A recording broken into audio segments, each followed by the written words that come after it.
नरेंद्र मोदी के नेतृत्व वाली केंद्र सरकार ने अगली जनगणना में जातिगत जनगणना को भी शामिल करने की मंजूरी दे दी है।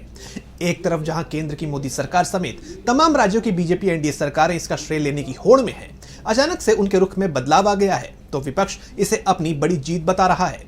इस बीच कांग्रेस ने उन तमाम फैसलों की सूची जारी कर दी है जिन पर बीजेपी ने पहले तो आपत्ति जताई, लेकिन बाद में उसकी वाहवाही करती हुई नजर आई। तो कैसे कांग्रेस के वार से घिरी मोदी सरकार, जानने के लिए देखिए ये रिपोर्ट। जाति जनगणना को लेकर सियासी गलियारों में खूब चर्चा चल रही है। जो बीजेपी पहले इसका विरोध कर रही थी, अब इसे देश के विकास के लिए अहम बता रही है।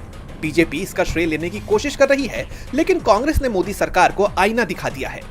कांग्रेस महासचिव जयराम रमेश ने कहा कि जाति जनगणना को मोदी सरकार ने बरसों तक दबाने की कोशिश की, लेकिन आखिरकार विपक्ष के नेता राहुल गांधी, कांग्रेस पार्टी और असंख्य सामाजिक कार्यकर्ताओं संगठनों की अडिग लड़ाई के आगे झुक गई।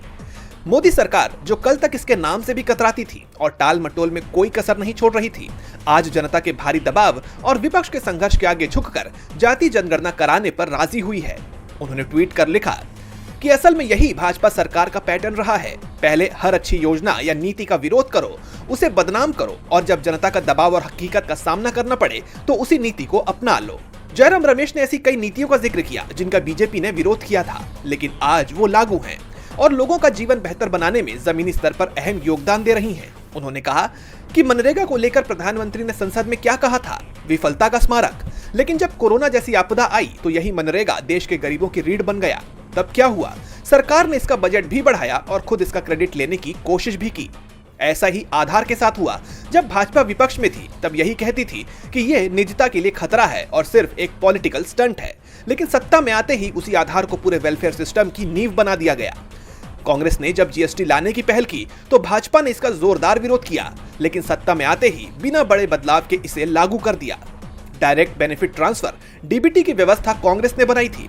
उस समय भाजपा ने इसे नकारा, कहा यह चलेगा नहीं, लेकिन सत्ता में आते ही पूरे देश में इसी डीबीटी को लागू किया और डिजिटल इंडिया का ढोल पीटने लगे।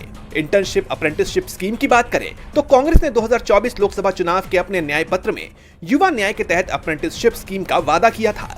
बाद में वित्त मंत्री निर्मला सीतारमण ने बजट में इसकी घोषणा की। अफसोस, आज तक वो भी सिर्फ घोषणा बनकर ही रह गई है।